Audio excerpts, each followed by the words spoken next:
Hello student, welcome back to my channel Samrat academy. Student, मेरा नाम आकाश। मेरे प्यारे विद्यार्थियों, जितने बच्चे 2023 बोर्ड एग्जाम देने वाले हैं उनके लिए वीडियो आ गया है, बिल्कुल महा मैराथन। ठीक है, मैं आप लोगों को पूरा 600 में 600 नंबर आप लोगों को इस बार दिलाने वाला हूं। सभी महत्वपूर्ण टॉपिक, ऑल सब्जेक्ट की क्लास 10 के जितने भी सब्जेक्ट हैं सबके टॉपिक एक ही वीडियो में लेके आ गया हूँ। ठीक है, इस बार 2023 बोर्ड एग्जाम में आप लोगों को टॉपर 100% बना के रहूंगा, ये मेरा वादा है। ठीक है, इस बार हमने यह आपको प्रण लिया है कि इस बार 2023 बोर्ड एग्जाम में हर एक बच्चे को, चाहे वो पढ़ा हो या नहीं पढ़ा हो, ठीक है, सबको 95% लेकर आऊंगा। क्योंकि इसलिए मैं आप लोगों की वीडियो पूरा का पूरा हर एक सब्जेक्ट की आप लोगों को इसमें मोस्ट इंपोर्टेंट क्वेश्चन कराने वाला हूँ। ठीक है, ऐसी वीडियो कभी नहीं आपने देखी होगी, अपना तो पूरे यूट्यूब पे क्लास 10th वालों के लिए आज तक बनी है। ठीक है, पूरे किताब के महत्वपूर्ण टॉपिक में लेकर आ गया हूँ। हर एक लड़के का 95% आएगा, मेरा वादा है। बस ये टॉपिक तैयार कर लो। ठीक है, हर एक सब्जेक्ट के। ठीक है, हिंदी भी बताने वाला हूँ, इंग्लिश भी, मैथ भी, और साइंस भी, और सोशल साइंस, मतलब इन सभी सब्जेक्ट में आप लोगों को इंपॉर्टेंट टॉपिक बताने वाला हूँ। ठीक है, और सभी इंपॉर्टेंट टॉपिक पढ़ के आप इस बार 95% ला दोगे, ये मेरा वादा है। ठीक है, बस आप लोग अच्छे तरीके से आप लोगों को पढ़ना है। आज ही आप लोगों को एकदम अच्छे तरीके से फिक्स कर लेना है कि बस इसी टॉपिक को तैयार करना है, और कोई टॉपिक नहीं पढ़ना। जितना टॉपिक आज की वीडियो में डिस्कस करने वाला, बस उसी टॉपिक पे फोकस करना है। बस आप लोगों को मौका नहीं मिलता है, ठीक है, कि आप लोग टॉपर बने, लेकिन इस बार मैं मौका आप लोगों को दे दिया हूँ पूरे के पूरे इंपोर्टेंट क्वेश्चन की। बस आप लोगों को पढ़ के जाना है और इस बार टॉप करके अपने माँ बाप का नाम रोशन करना है। ठीक है, देखिए इस बार आप लोग अपने आप पे कॉन्फिडेंस रखिए। जितना मैं क्वेश्चन बता रहा हूँ उतना ही क्वेश्चन आप तैयार करके जाओ। लिखित में आपको बता रहा हूँ कि 95% आएगा, मेरी गारंटी है इसे। तो इस वीडियो को शेयर कर देना। 600 में 600 नंबर इस बार दिलाऊंगा मैं, और आपसे वादा है मेरा कि इन टॉपिक को तैयार कर लोगे, कभी जिंदगी में आप लोग कभी फेल नहीं हो सकते हो, पूरे के पूरे अंक लाओगे। तो ऑल सब्जेक्ट में आप लोगों को बताने वाला हूं। तो वीडियो को आप लोगों को लाइक करना है, 5000 तक लाइक आप लोगों को पहुंचाना है। अब आप पे डिपेंड करता है, देखते हैं कहाँ तक करते हैं। ठीक है, मैंने सारा काम अपना कर चुका हूँ। ठीक है, सभी सब्जेक्ट के आप लोगों के इंपॉर्टेंट टॉपिक आपको बताने वाला हूँ इस वीडियो में। बस उसी टॉपिक को आपको पढ़ के जाना है, पूरे के पूरे अंक मिलेंगे।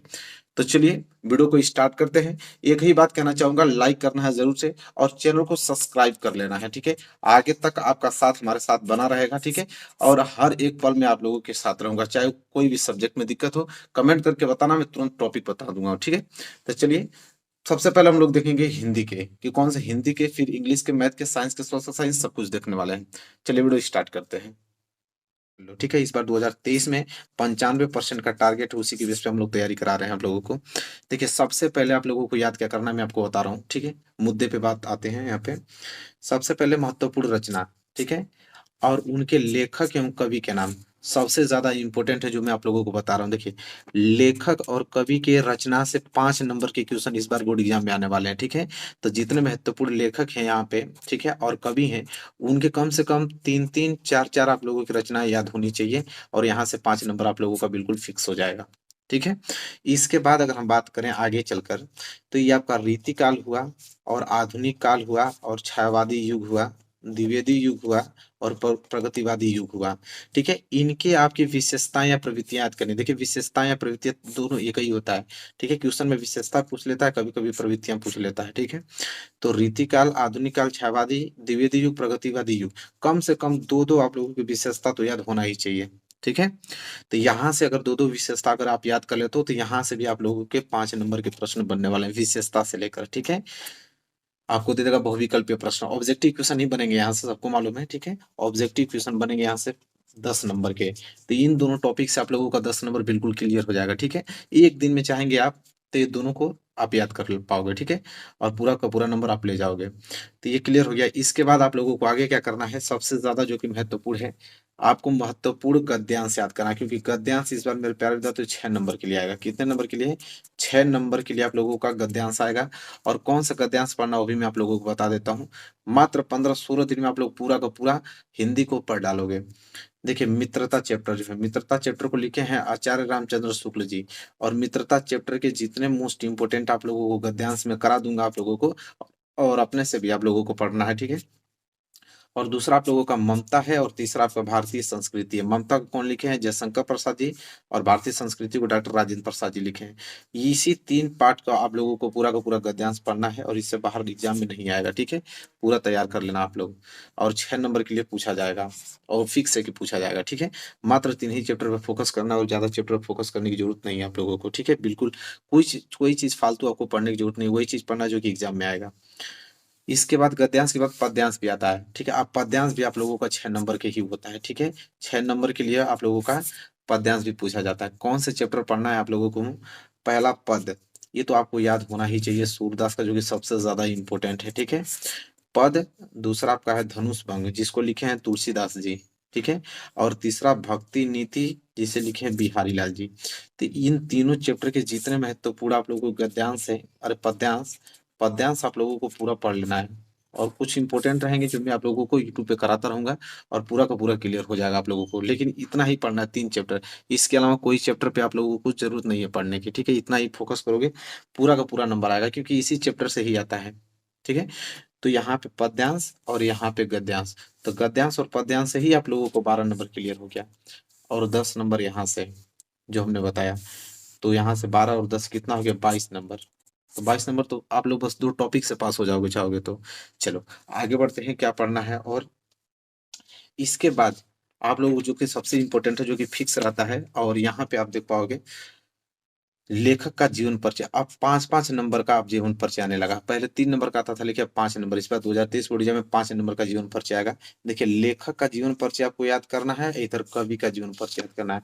मात्र ये भी कवि का भी 5 नंबर का, टोटल 10 नंबर तो यहाँ से फिक्स हो जाएगा आप लोगों को जीवन परिचय से, ठीक है। तो देखिए, लेखक का आचार्य रामचंद्र शुक्ल का जीवन परिचय याद होना चाहिए, और जे शंकर प्रसाद जी का, और डॉक्टर राजेंद्र प्रसाद जी। इन्हीं तीनों में से कोई ना कोई एक देगा, इससे बाहर नहीं देता है। पूरा का पूरा आप कोई सा भी पेपर उठा के देख लेना, 3 देगा, तीनों में से कोई एक करना होता है, तो तीनों याद रहेगा तो कोई एक कर दोगे, ठीक है। और यहाँ से 5 नंबर आप लोगों का पक्का हो जाएगा। बस यही आप लोगों का जीवन परिचय याद करना है लेखक का, और इसके बाहर नहीं। इस वक्त कवि की अगर बात करें, तो कवि में है आपका सूरदास जी हैं, तुलसीदास जी हैं, और महादेवी वर्मा जी हैं। इन तीनों लोगों का जीवन परिचय याद करना है, और साथ ही साथ रचनाएं भी, क्योंकि रचना भी पूछता है, ठीक है। रचना भी लिखे हुए, तो रचना में भी 2 नंबर मिलता है, ठीक है। तो रचना अगर मिस कर दोगे तो 2 नंबर कट जाएगा यहाँ से, तो ये बात याद रखना है। तो 2-2, 3-3 आप लोग रचना भी याद करना है साथ ही साथ आप लोगों को। तो देखिए, यहाँ से लेखक और कवि से 10 नंबर क्लियर हो गया जीवन परिचय से। इसके बाद अगर बढ़े तो देखिए, संस्कृत का गद्यांश। संस्कृत का गद्यांश भी इस बार आने वाला है 5 नंबर के लिए। कितने नंबर के लिए? 5 नंबर के लिए संस्कृत का गद्यांश आने वाला है। तो देखिए, कौन सा गद्यांश आपको याद करना है इस बार एग्जाम में? देखिए, वाराणसी चैप्टर, वाराणसी चैप्टर के, दूसरा भारतीय संस्कृति, और तीसरा वीरा वीरण पूजिते। इन्हीं तीनों चैप्टर को आप लोगों को गद्यांश याद करके जाना, इससे बाहर एग्जाम में नहीं आता है हर बार, ठीक है। हर बार एग्जाम में यही देता है, इसी में से आप लोगों को महत्वपूर्ण गद्यांश देगा, और आसानी से 5 नंबर यहाँ से आप ला सकते हो। तो जितना समय बचा है, बस कम समय में बस इन्हीं चैप्टरों पे आपको फोकस करना है। पूरा का पूरा 70 में 70 नंबर पूरा क्लियर हो जाएगा आप लोगों का, ठीक है। इसके बाद यहाँ पे आगे बढ़े तो एक श्लोक आता है। देखिए, एक श्लोक 2 नंबर के लिए आता है, कि जो प्रश्न पत्र में न हो, ठीक है। 2 श्लोक याद करना होता है, ठीक है। क्योंकि एक आप लोगों का श्लोक देता है गद्यांश के रूप में, ठीक है, जिसको आप लोगों को संदर्भ से व्याख्या करना होता है। तो वही आप लोगों को जो पेपर में दिया, वही आप लोगों को श्लोक नहीं लिखना है, कोई दूसरा लिखना होगा, ठीक है। तो कम से कम 2 श्लोक याद कर लेना, ताकि 2 नंबर यहाँ से आप लोगों का क्लियर हो जाएगा। ये तो फिक्स रहता है, वो तो हमेशा देता है कि कोई एक श्लोक लिखिए, तो आप लोग 2 श्लोक याद करना होगा। इसके बाद अगर आगे बढ़े तो देखिए, हास्य रस, करुण रस, और रूपक अलंकार, उत्प्रेक्षा अलंकार, ठीक है। पहले लिखने के लिए आता था, लेकिन अब इसको ऑब्जेक्टिव क्वेश्चन बना दिया है। तो ऑब्जेक्टिव क्वेश्चन में आप क्या दे रहा है, उसकी परिभाषा दे देगा, पूछेगा कि किसकी परिभाषा है बताओ, हास्य रस की, करुण रस की है, ठीक है। अलंकार की परिभाषा दे देगा, नहीं तो उदाहरण दे देगा, पूछेगा कि हास्य रस का उदाहरण है कि करुण रस का उदाहरण है। तो देखिए, उदाहरण कम से कम 2-2, 3-3 आप लोगों को उदाहरण याद होनी चाहिए, ठीक है। और साथ ही साथ उसका परिभाषा भी याद होना चाहिए। यहाँ से ऑब्जेक्टिव क्वेश्चन बनेगा, इतना याद रखिएगा, ठीक है। 10 नंबर के ऑब्जेक्टिव क्वेश्चन बनेंगे यहाँ से लेकर, ठीक है। रोला भी, सोरठा छंद की परिभाषा और उदाहरण, तो रोला और सोरठा छंद की परिभाषा और उदाहरण भी याद होना चाहिए, ठीक है। इन सभी टॉपिकों को मिला के 10 नंबर के क्वेश्चन पूछे जाएंगे इस बार, ठीक है। आगे अगर हम बात करें तो देखिए, यहाँ से भी क्वेश्चन, ये भी सब ऑब्जेक्टिव हो गया आप लोगों का। उपसर्ग, प्रत्यय, समास, तत्सम शब्द, परिभाषित शब्द, धातु रूप, संधि में सिर्फ यड़ संधि पढ़ना है।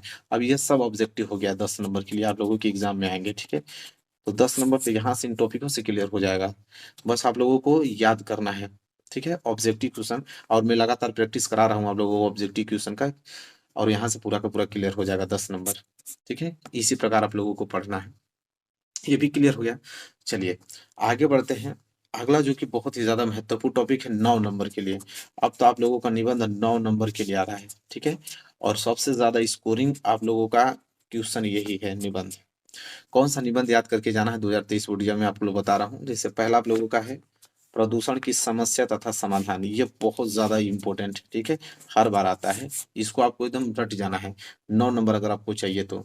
दूसरा आपको विज्ञान वरदान एवं अभिशाप। तीसरा आपका भ्रष्टाचार एक समस्या है। चौथा जनसंख्या वृद्धि। और पांचवा आतंक कारण और निवारण, ठीक है। कि आतंकवाद का क्या कारण है, उसका निवारण कैसे होगा। और इनमें से मैं अगर बात करूं कि सबसे ज्यादा अगर इम्पोर्टेंट कौन है, तो यह तीन। एक तो आपका प्रदूषण, दूसरा विज्ञान, और तीसरा जनसंख्या वृद्धि। ये तीनों बहुत ज्यादा इंपॉर्टेंट है, जो कि हर बार एग्जाम में आते हैं। तो ये तीन तो आप लोगों को याद होना ही चाहिए, निबंध लिखने के तरीका आपको मालूम होना चाहिए, ठीक है। इसके बाद अगर हम बात करते हैं तो देखिए खंड काव्य आता है, ठीक है। खंड काव्य 3 नंबर के लिए आता है। खंड काव्य हमने इसलिए नहीं लिखा है क्योंकि अलग अलग जिला में अलग अलग खंड काव्य आता है, ठीक है। आपके पास क्वेश्चन बैंक होगा, उस क्वेश्चन बैंक में आप लोग खंड काव्य में जाएंगे तो आप अपना डिस्ट्रिक्ट का नाम चेक कर लीजिएगा कि आप किस डिस्ट्रिक्ट से बिलोंग करते हो, तो कौन सा खंड काव्य आपको याद करके जाना है एग्जाम में, ठीक है। आपको मालूम चल जाएगा। नहीं तो कमेंट कीजिएगा कि आप किस डिस्ट्रिक्ट से, मैं आप लोगों को कमेंट करके बता दूंगा कि कौन से डिस्ट्रिक्ट में आपको कौन सा खंड काव्य पूछेगा, बस वही मात्र खंड काव्य याद करके जाना है। तो देखिए पूरा का पूरा पेपर खत्म, ठीक है। और हमने सब कुछ बता दिया आप लोगों को, मात्र इसी टॉपिकों पर फोकस करना है। 15 या 20 दिन में चाहोगे तो पूरी की पूरी तैयारी कर लोगे हिंदी की, और 70 में 70 नंबर बिल्कुल आ जाएगा आप लोगों का। सबसे पहले आप लोगों का संख्या पद्धति, सबसे पहला चैप्टर जो बता रहा हूं उसको नोट कीजिएगा। संख्या पद्धति में आपका आता है पहला चैप्टर वास्तविक संख्या। वास्तविक संख्या आपका पहला चैप्टर है, और उससे 5 नंबर के प्रश्न इस बार बोर्ड एग्जाम में पूछे जाएंगे। 5 नंबर के लिए प्रश्न पूछे जाएंगे इस बार, ठीक है। और 5 नंबर में कौन से प्रश्न पूछे जाएंगे ये भी आपको बता रहा हूं। देखिए यूक्लिड विभाजन प्रमेयिका। यूक्लिड विभाजन प्रमेयिका क्या होती है? ए बराबर बी क्यू प्लस आर, ठीक है। ये आपका यूक्लिड विभाजन प्रमेयिका है। इस प्रमेयिका से एक क्वेश्चन बनना ही बनना है, ठीक है। तो यूक्लिड विभाजन प्रमेयिका से आप लोगों का एक क्वेश्चन तैयार करना होगा आप लोगों को। इसके बाद सिद्ध कीजिए कि करड़ी में 2, करड़ी में 3, करड़ी में 5 एक अपरिमेय संख्या है, ठीक है। या तो आपको दे देगा कि 3 प्लस करड़ी में 2, 3 प्लस 2 करड़ी में 5, और 7 करड़ी में 5, अलग अलग इस तरह रूट वाला दे देगा, और कहेगा कि सिद्ध कीजिए कि यह अपरिमेय संख्या है, ठीक है। ये आपका दूसरा टॉपिक जो कि आपको तैयार करके जाना है एग्जाम में, जो कि बहुत ही ज्यादा इंपॉर्टेंट है, ठीक है। इसके बाद अगला जो टॉपिक आपको पढ़ के जाना है वो आपका है परिमेय संख्याओं का शांत और अशांत दशमलव प्रसार। कि परिमेय संख्या शांतवर्ती होगा या अशांत आवर्ती दशमलव प्रसार होगा। मात्र पहले चैप्टर में यही 3 टॉपिक से 5 नंबर के क्वेश्चन आएंगे। अगर ये 3 टॉपिक मात्र आधे घंटे में चाहोगे तो तैयार कर लोगे। मात्र आधे घंटे में ये तीनों टॉपिक तैयार हो जाएगा, और 5 नंबर यहां से आप लोगों का फिक्स हो जाएगा, ठीक है। ये तो पहला चैप्टर का पूरा हमने एनालिसिस बताया। इसके बाद बढ़ेंगे दूसरा चैप्टर। दूसरा चैप्टर बहुपद है, जो कि आपके एग्जाम में इस बार आएगा नहीं, इसलिए अगला जो टॉपिक आएगा वो बीजगणित आएगा। देखिए बीजगणित में 2 चैप्टर आते हैं, एक आपका 2 चर वाले रैखिक समीकरण आता है, एक द्विघात समीकरण। और दोनों चैप्टर से मिला के इस बार 18 नंबर के क्वेश्चन पूछे जाएंगे अभी एग्जाम में, 18 अंक के, ठीक है। देखिए 2 चर वाले रैखिक समीकरण युग्म जो आप लोगों का चैप्टर है, इसमें कौन सा टॉपिक आपको पढ़ना है? सबसे पहले ग्राफीय विधि। कोई भी आपको 2 चर वाले रैखिक समीकरण दे देगा, उसको आप ग्राफ विधि से कैसे हल करोगे? एक तो पहला पॉइंट ग्राफीय विधि से हल आपको आना ही चाहिए। इसके बाद दूसरा आता है बीजगणितीय विधि, ठीक है। बीजगणितीय विधि में आपका 3 विधि होता है, एक आपका प्रतिस्थापन विधि, दूसरा विलोपन विधि, और तीसरा वज्रगुणन विधि, ठीक है। तमाम सारे क्वेश्चंस बनते हैं कि प्रतिस्थापन विधि से हल कीजिए, विलोपन विधि से हल कीजिए, वज्रगुणन विधि से। तीनों विधि से क्वेश्चन को सॉल्व करना आपको आना ही चाहिए, ठीक है। तो ये दोनों टॉपिक आपको किसी कीमत पे तैयार होना चाहिए, ठीक है। अगर नंबर लाना चाहते हो बहुत अच्छे तरीके से, यही टॉपिक पढ़ के आपको एग्जाम में जाना है।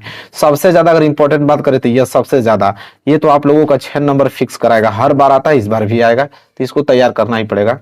2 चरों के रैखिक समीकरण युग्म में बदले जा सकने वाले समीकरण युग्म, मतलब 2 चर वाले रैखिक समीकरण युग्म में बदल कर कैसे समीकरणों को हल करते हैं, यह प्रश्न 6 नंबर के लिए अकेला ही आता है और हर बार आता है। तो ये आप लोगों को आना ही चाहिए किसी कीमत पे, ठीक है। तो ये तो बस मात्र तीसरे चैप्टर में इतना ही टॉपिक आपको पढ़ के जाना है। ठीक है। अब देखिए प्रतिस्थापन विधि, विलोपन विधि, वजह गुणन विधि, इससे बहुत सारे प्रश्न बनते हैं। ठीक है, सब्जेक्टिव क्वेश्चन, उन क्वेश्चनों को प्रैक्टिस करना आप लोगों को। इसके बाद चौथा लेसन में आप लोगों को क्या पढ़ना है, द्विघात समीकरण। देखिए द्विघात समीकरण में पहला पॉइंट जो कि आपको आना चाहिए कि देखिए द्विघात समीकरण का फॉर्मेट होता है A X square plus B X plus C बराबर 0, और ए जो है वो 0 के बराबर नहीं होना चाहिए। ये आपका द्विघात समीकरण का स्टैंडर्ड फॉर्म होता है। ठीक है, देखिए केवल वास्तविक मूल आपको निकालना है। द्विघात समीकरण जो रहेगा उसका अगर वास्तविक मूल है तो वास्तविक मूल को हम निकालने की 3 विधि होती है, सबको मालूम है। द्विघाती सूत्र से कैसे उसको हल करेंगे, गुणनखंड विधि से कैसे हल करेंगे, अन्यथा पूर्ण वर्ग विधि से उसको कैसे हल करेंगे। ये तीनों विधि आप लोगों को आना ही चाहिए अगर एग्जाम देने वाले हो 2023 बोर्ड एग्जाम में। अगर आपको 70 में अगर 65 नंबर चाहिए तो जो मैं आपको बता रहा हूँ वो काम आपको करना पड़ेगा। ठीक है, ये तीनों पोर्शन आप लोगों को आना ही चाहिए, बहुत इंपॉर्टेंट है। ठीक है, यहीं से प्रश्न आप लोगों के बनेंगे। चलिए इसके बाद अगला पॉइंट जो द्विघात समीकरण में आप लोगों को पढ़ के जाना, देखिए द्विघात समीकरण में पढ़ के जाना है विविधकर। ठीक है, कि विविधकर क्या होता है। विविधकर सबको मालूम है कि डी बराबर बी स्क्वायर माइनस के 4ac होता है। ठीक है, विविधकर का फार्मूला होता है, विविधकर आना ही चाहिए। इस साथ ही साथ मूलों की प्रकृति, ठीक है, मूलों की प्रकृति और विविधकर। ठीक है, हालांकि विविधकर पे ही डिपेंड होता है, मूलों की प्रकृति आप लोगों को मालूम होगा। तो ये दोनों पोर्शन आप लोगों को तैयार होना चाहिए।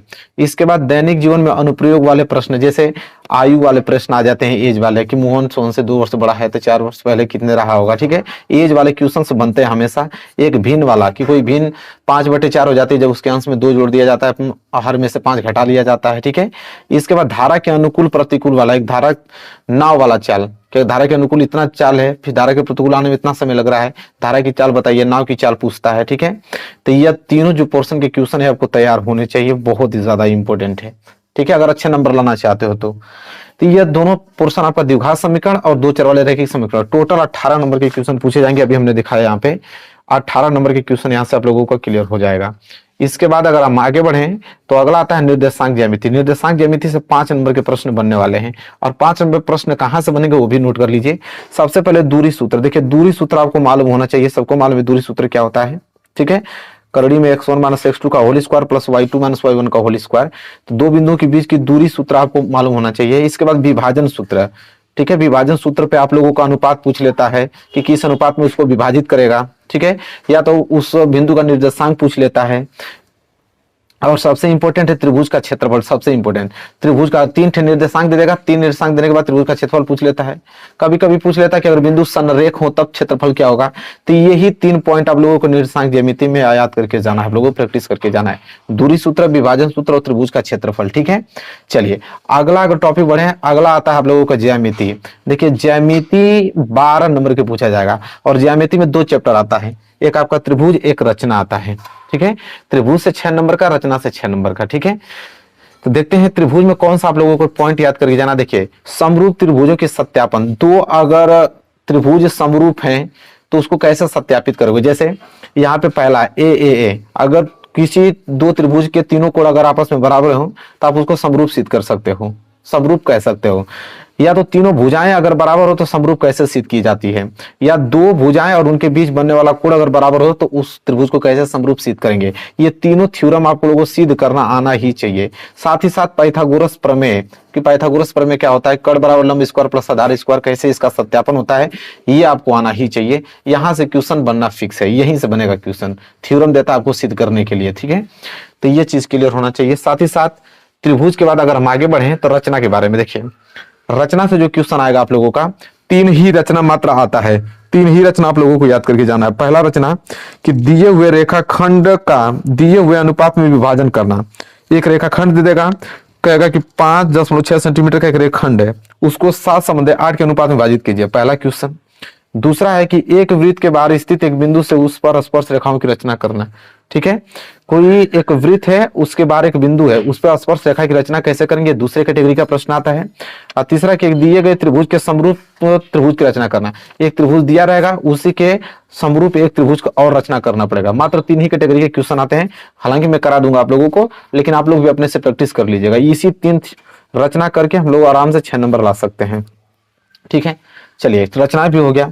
इसके बाद जो अगला आता है त्रिकोणमिति। देखिए त्रिकोणमिति से 10 अंक के प्रश्न आएंगे, और त्रिकोणमिति में 2 चैप्टर, एक त्रिकोणमिति का परिचय, एक ऊंचाई एवं दूरी, दोनों मिक्स करके 10 नंबर का क्वेश्चन देता है। कौन कौन, देखिए त्रिकोणमिति में देखिए पहला सबसे पहले त्रिकोणमिति का परिचय आपको याद होना चाहिए, ठीक है।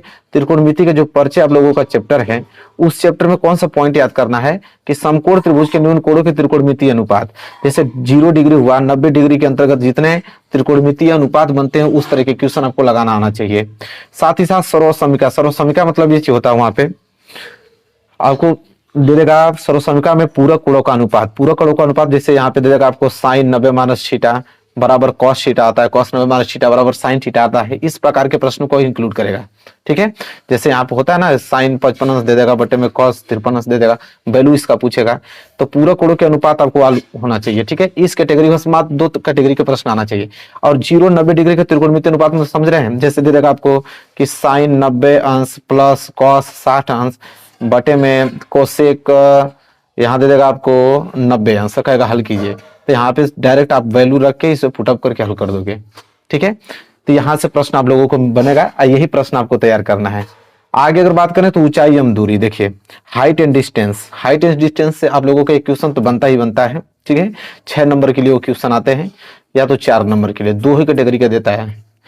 उन्नयन कोण, सबसे पहले उन्नयन कोण आना चाहिए और अवनमन कोण। उन्नयन कोण क्या आता है जिसे हम लोग नीचे से ऊपर देखते हैं, अवनमन कोण जो ऊपर से हम लोग कहाँ देखते हैं, नीचे देखते हैं, ठीक है। और वो भी आप लोगों का उन्नयन कोण अवनमन कोण में मात्र 30 डिग्री 45 डिग्री और 60 डिग्री के एंगल पे आप लोगों का सवाल क्वेश्चन आएगा, ठीक है। इतने ही एंगल के मान आप लोगों को याद करना पड़ेगा। खासकर अगर साइन का याद कर लेते हो 10 का, तो साइन 10 का सबसे ज्यादा आता है, ठीक है। तो ये वैल्यू आपको याद होना चाहिए कि साइन 30 अंश का वैल्यू साइन 45 अंश का साइन 60, इसी तरह 10 30 10 45 10 60, इतना तो अगर हाइट एंड डिस्टेंस लगाना चाहते हो तो इतना वैल्यू याद होना ही चाहिए। इसके बाद ऊंचाई और दूरी वाले प्रश्न है, ठीक है। ऊंचाई दूरी वाले प्रश्न हाइट एंड डिस्टेंस में आता है कि एक पतंग अगर भूमि से इतना सेंटीमीटर की ऊंचाई पे अगर उड़ रही है, ठीक है, और तो पूछेगा कि 5 सेकंड में अगर ये पतंग यहाँ से यहाँ चली गई तो कितना दूरी तय किया, ऊंचाई, ठीक है। तो दूरी से क्वेश्चन आता है, ऊंचाई से भी क्वेश्चन आता है, हालांकि उस प्रकार के प्रश्न में करा दूंगा, लेकिन बता दे रहा हूं आप लोगों को वही प्रश्न की प्रैक्टिस करके जाना। किताब में सारे क्वेश्चन मिल जाएंगे, उन्हीं क्वेश्चनों की प्रैक्टिस करके जाना, एक क्वेश्चन वहां से बनना फिक्स है। तो ये तो रहा त्रिकोणमिति में जो कि 10 अंक के पूछे जाएंगे, हमने सब कुछ आप लोगों को बता दिया। इसके बाद अगला आता है मेंसुरेशन। मेंसुरेशन में होता है 2 चैप्टर, एक वृत्तों से संबंधित क्षेत्रफल, एक पृष्ठीय क्षेत्रफल और आयतन। इन दोनों से मिला के आप लोगों को टोटल 10 नंबर के प्रश्न बनने वाले हैं इस बार। तो देखिए वृत्तों से संबंधित क्षेत्रफल में क्या पढ़ना है आप लोगों को। पहला कि वृत्तों का क्षेत्रफल, वृत्तों का क्षेत्रफल आपको लिखाना आना चाहिए, ठीक है, कि वृत्त का क्षेत्रफल कैसे निकाले, ठीक है। सबको मालूम है कि पाई आर स्क्वायर होता है, ठीक है। यहाँ से वृत्त का क्षेत्रफल आप निकाल दोगे। और त्रिज्यखंड एवं वृत्तखंड का क्षेत्रफल, कि त्रिज्यखंड का क्षेत्रफल कैसे निकालें, वृत्तखंड का क्षेत्रफल कैसे निकालें, यह पॉइंट आप लोगों को मालूम होना चाहिए। इसके बाद आकृति के संयोजन का क्षेत्रफल, आकृति के संयोजन का मतलब कि वहां पे आकृति आपको दे देगा, ठीक है, और आकृति में आप लोगों को डिजाइन बना देगा और पूछेगा इस डिजाइन का क्षेत्रफल बताइए, ठीक है। इस प्रकार के वो भी आपको कोड दिया रहेगा 60 90 120, ठीक है। आकृति में इस तरह आपको डिजाइन बना देगा, त्रिज्यखंड यहाँ पे, ठीक है, इस तरह डिजाइन बना देता है, पूछता है कि इसका क्षेत्रफल क्या होगा, ठीक है। तो इस प्रकार के प्रश्न में करा दूंगा आप लोगों को, लेकिन बता दे रहा हूं कि किस कैटेगरी के प्रश्न आएंगे जो कि आपको तैयार करके जाना है। 3 ही टॉपिक आपको तैयार करना है, एक वृत्त का क्षेत्रफल, त्रिज्यखंड वृत्तखंड का क्षेत्रफल, आकृति से संयोजन क्षेत्रफल, कोड भी हमने बता दिया आप लोगों को, ठीक है। अगला आता है पृष्ठीय क्षेत्रफल और आयतन। देखिए पृष्ठीय क्षेत्रफल आयतन, इसमें अगर फार्मूला मालूम रहेगा तभी आप कर पाओगे, अन्यथा नहीं कर पाओगे। तो पृष्ठीय क्षेत्रफल आयतन में देखिए सबसे पहले पृष्ठीय क्षेत्रफल और आयतन आना चाहिए, वो भी किन किन का। तो देखिए घन का पृष्ठीय क्षेत्रफल, उसका आयतन, घनाभ का, गोला का, अर्धगोला का, और लंबवृत्तीय बेलन का, शंकु का और शंकु छिन्य का। इतने ही चीजों का आप लोगों का पृष्ठीय क्षेत्रफल आयतन लगाना आना चाहिए, ठीक है। पहला प्रश्न तो यहीं से बनने वाला है। इसके बाद यह प्रश्न दूसरा बनता है कि एक तरह के धात्विक ठोस को दूसरे परिवर्तित करने में संबंधित प्रश्न है। मतलब अगर मैं कहूंगा कि अगर एक बेलन को पिघलाकर एक गोला के रूप में धारण कर दिया जाए तो इस गोले का आयतन बताइए, मतलब इसको पिघलाकर मैंने इस रूप में बदल दिया, ठीक है। या तो किसी शंकु को पिघलाकर किसी बेलन आकार बना दिया तो उस समय उस बेलन का क्या होगा, आयतन क्या होगा, ठीक है। इस प्रकार के प्रश्न बनता है और बहुत ज्यादा इंपॉर्टेंट है, तो बनेगा ही बनेगा, ठीक है। तो तैयार कर लीजिएगा इसको। इसके बाद है कि 2 भिन्न तरह के ठोसों का संयोजन से संबंधित प्रश्न है। 2 भिन्न तरह के ठोस रहेंगे, जैसे एक दे देगा आपको घन, कहेगा कि अगर एक घन यहाँ पे एक घन यहाँ, अगर 2 घनों को अगर जोड़ दिया जाए तो उसका पृष्ठीय क्षेत्रफल बताइए। तो 2 घनों को जोड़ देंगे तो घनाभ बन जाएगा, तो घनाभ का क्षेत्रफल बताइए। तो इसी तरह कह रहा है कि 2 ठोस रहेगा, उसको ज्वाइंट कर तब जाके उसमें पूछेगा कि क्षेत्रफल क्या होगा, आयतन क्या होगा, ठीक है। तो इस प्रकार के प्रश्न बनेंगे। आई होप क्लियर हो गया होगा आप लोगों को। लास्ट जो चैप्टर आप लोगों का है वो है सांख्यिकीय। सांख्यिकीय लास्ट है जो कि 10 नंबर अकेले चैप्टर से पूछेगा, ठीक है। सांख्यिकी से 10 नंबर के प्रश्न क्या पूछेगा, वर्गीकृत आंकड़ों का देखिए माध्य पूछ लेगा, या तो आपको माध्यिका पूछ लेगा, या तो बहुलक पूछेगा, या तो संचयी बारंबारता। इतनी ही टॉपिक आप लोगों को याद होना चाहिए ग्राफ विधि से। माध्य कैसे निकालते हैं, माध्यिका कैसे, और बहुलक कैसे निकालते हैं, संचयी बारंबारता। ठीक है, ये पॉइंट आपको तैयार होना चाहिए, एग्जाम के लिए बहुत इंपॉर्टेंट। 10 नंबर तो इसी से बनने वाले हैं। पूरा का पूरा हमने मैथ का एनालिसिस कर दिया, इसके बाद मैथ में कुछ बचा ही नहीं, सब कुछ हमने आप लोगों को बता दिया। आई होप आपको क्लियर हो गया होगा। तो देखिए हमने पूरी की पूरी तैयारी करा दी आप लोगों को 70 में 65 नंबर की। मात्र 30 दिन में इसी टॉपिकों को पढ़ के आपको चले जाना है, पूरी की पूरी तैयारी हो जाएगी। जीव विज्ञान के अध्याय 1 से लेकर अध्याय 20 तक सभी 40 महत्वपूर्ण लघु उत्तरीय प्रश्न डिस्कस करने वाले, जो कि 4 नंबर के लिए पूछे जाते हैं। सबको मालूम है कि इतिहास में 3 चैप्टर है, भूगोल में आपका 6 चैप्टर है, नागरिक शास्त्र में आप लोगों का 7 चैप्टर है, और अर्थशास्त्र में आपका 4 चैप्टर। टोटल अगर चैप्टर की बात करें तो टोटल अध्याय 20 हैं। अध्याय 1 से लेकर अध्याय 20 तक सभी महत्वपूर्ण प्रश्न हम डिस्कस करेंगे। टोटल 40 महत्वपूर्ण प्रश्न आज की वीडियो में डिस्कस होगा। तो वीडियो बहुत ही ज्यादा इंपॉर्टेंट है, वेरी वेरी मोस्ट इंपॉर्टेंट आपके लिए वीडियो है। वीडियो को लाइक कर दो, चैनल पर नए हो तो चैनल को भी सब्सक्राइब कर दो। तो चलो वीडियो स्टार्ट करते हैं। सबसे पहले मैं पहला प्रश्न दिखाता हूं आप लोगों को। पहला प्रश्न जो कि बहुत ही ज्यादा महत्वपूर्ण है, जो कि आपको किसी कीमत पे याद करके जाना है। पहला प्रश्न बहुत प्यारा प्रश्न है, क्या है, जर्मनी का एकीकरण कब और कैसे हुआ। यह प्रश्न वेरी वेरी इंपॉर्टेंट प्रश्न है, हर साल एग्जाम में आता है कि जर्मनी का एकीकरण कब और कैसे हुआ। यह आपका पहला प्रश्न है। दूसरे प्रश्न की बात करें तो यहाँ पे दूसरा प्रश्न देख पा रहे हैं। दूसरा प्रश्न बहुत ज्यादा इंपॉर्टेंट है कि ऑटो वन बिस्मार्क कौन था, वह क्यों प्रसिद्ध है। देखिए यह प्रश्न जो है बहुत ही ज्यादा इंपॉर्टेंट है, इन प्रश्नों को तैयार करके जाना आपको। ऑटो वन बिस्मार्क कौन था, यह क्यों प्रसिद्ध है। तीसरा प्रश्न यह है, रोलेट एक्ट क्या था, उसका विरोध कैसे किया गया, क्या परिणाम हुआ। रोलेट एक्ट क्या था, उसका विरोध कैसे किया गया, क्या परिणाम था। यह बहुत इंपॉर्टेंट आप लोगों को प्रश्न बताया जा रहा है। ठीक है, आगे बात करें क्वेश्चन नंबर तीसरा। जल्दी से आप लोग नोट कीजिए, इन प्रश्नों को आपको आज से ही तैयार करना है। चलिए क्वेश्चन नंबर 4 देखते हैं। क्वेश्चन नंबर 4 क्या है, भारत छोड़ो आंदोलन के किन्हीं 3 कारणों का उल्लेख कीजिए। यह प्रश्न वेरी वेरी मोस्ट इंपोर्टेंट है। देखिए मेरे प्यारे विद्यार्थियों, जितना भी टाइम आप लोग के पास बचा है, बस मात्र 40 इंपोर्टेंट क्वेश्चन, बस आप लोगों की यही प्रश्न आप लोगों को पढ़ना है। ठीक है, चाहे आप 2 घंटे पढ़ते हो 3 घंटा, बस यही प्रश्न पढ़ के आप लोगों को जाना है, पूरा लघु उत्तरीय प्रश्न तैयार हो जाएगा। भारत छोड़ो आंदोलन के किन्हीं 3 कारणों का उल्लेख कीजिए। प्रश्न नंबर 5वां जो है, चलिए क्वेश्चन नंबर 5वां देखते हैं। क्वेश्चन नंबर 5वां है, 1929 की महामंदी का भारत पर क्या प्रभाव पड़ा। ठीक है, यह प्रश्न इंपॉर्टेंट है। 1929 की जो महामंदी आई थी, उस पर भारत पर क्या प्रभाव पड़ा, यह क्वेश्चन इंपॉर्टेंट है। ठीक है, आगे अगर हम बात करें क्वेश्चन नंबर 6 देखिए। क्वेश्चन नंबर 6 है कि ब्रेटन वुड्स समझौते का क्या अर्थ है, इसका क्या उद्देश्य था। ब्रेटन वुड्स समझौता क्या है और इसका अर्थ क्या है और इसका क्या उद्देश्य था, ये भी आप लोगों को बताना है। ठीक है, ये क्वेश्चन नंबर 6 है। इसके बाद हम आगे बढ़ेंगे क्वेश्चन नंबर 7 की तरफ। देखिए क्वेश्चन नंबर 7 बहुत इंपॉर्टेंट है, हर साल एग्जाम में आता है कि मृदा अपरदन से आप क्या समझते हैं। ठीक है, मृदा अपरदन क्या है, बहुत इंपॉर्टेंट टॉपिक है यह। आपको यह जितने भी प्रश्न बताए जा रहे हैं सारे प्रश्न याद होने चाहिए।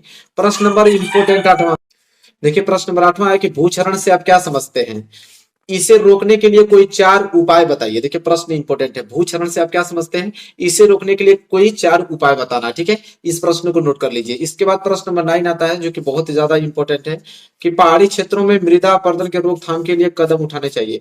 पहाड़ी क्षेत्र में जो मृदा अपरदन होता है तो उसे कैसे रोकथाम के लिए कौन से हमें कदम उठाने चाहिए, यह प्रश्न है जो कि बहुत इंपॉर्टेंट है। इसके बाद 10वां प्रश्न की बात करें। 10वां प्रश्न है कि जैव और अजैव संसाधन क्या होते हैं, कुछ उदाहरण दीजिए। ठीक है, यह इंपॉर्टेंट है। 2022 में सारे प्रश्न पूछे गए थे, सभी प्रश्न जो है 2022 में पूछे गए थे और हर साल एग्जाम में आते भी हैं। ठीक है, इसलिए आप लोगों को इस प्रश्नों को तैयार कर लेना अच्छे तरीके से। इसके बाद हम प्रश्न नंबर 11 की तरफ बढ़े तो प्रश्न नंबर 11 जो है वो है कि जैव विविधता क्या है। देखिए इंपॉर्टेंट है यह प्रश्न, जैव विविधता क्या है, मानव जीवन में इसकी क्या महत्व है, उसका वर्णन करना है। ठीक है, चलिए प्रश्न नंबर 11 है, नोट कर लीजिए। इसके बाद प्रश्न नंबर 12 चिपको आंदोलन पूछता है, जो कि वन संरक्षण से है रिलेटेड। चिपको आंदोलन क्या है, यह पूछता है। 4 नंबर के लिए प्रश्न ये सभी पूछे जाते हैं। ये प्रश्न नंबर 12 है। इसके बाद अगर प्रश्न नंबर 13 के बारे में बात करें तो प्रश्न नंबर 13 है कि बहुउद्देशीय परियोजनाओं से होने वाले लाभ और हानियों की तुलना कीजिए। बहुउद्देशीय परियोजना से लाभ क्या होता है और उससे हानि क्या होती है, उसका तुलना करना होता है, अंतर बताना है आप लोगों को। ठीक है, चलिए प्रश्न नंबर 13 है। प्रश्न नंबर 13 के बाद आगे बढ़े। प्रश्न नंबर 14 देखिए, भारत में जो कृषि महत्व पर एक संक्षिप्त टिप्पणी लिखना है कि भारत में कृषि का क्या महत्व है उस पर एक संक्षिप्त टिप्पणी लिखना है, ठीक है। नोट कीजिए, किसी भी प्रश्न में दिक्कत होता है अगर आप कमेंट कीजिए, इस वीडियो को अगर आप पूरा का पूरा लाइक कर देते हो, ठीक है, अच्छे तरीके से 2000 लाइक तक पहुंचा देते हो, तो एक ही वीडियो में जितना क्वेश्चन मैं बताऊं सबका सोल्यूशन दे दूंगा आप लोगों को, चाहे वीडियो कितनी भी बड़ी क्यों ना हो जाए, ठीक है। चलिए इसके बाद आगे बात करें। अगला प्रश्न है प्रश्न नंबर 15 कि भारतीय कृषि की कोई 3 विशेषता लिखिए, बहुत इंपॉर्टेंट है।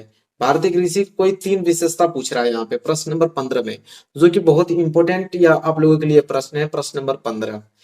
प्रश्न नंबर 15 के बाद अगर हम आगे बढ़े प्रश्न नंबर 16, तो प्रश्न नंबर 16 है कि गन्ना के उत्पादन के लिए अनुकूल भौगोलिक दशाएं बताइए।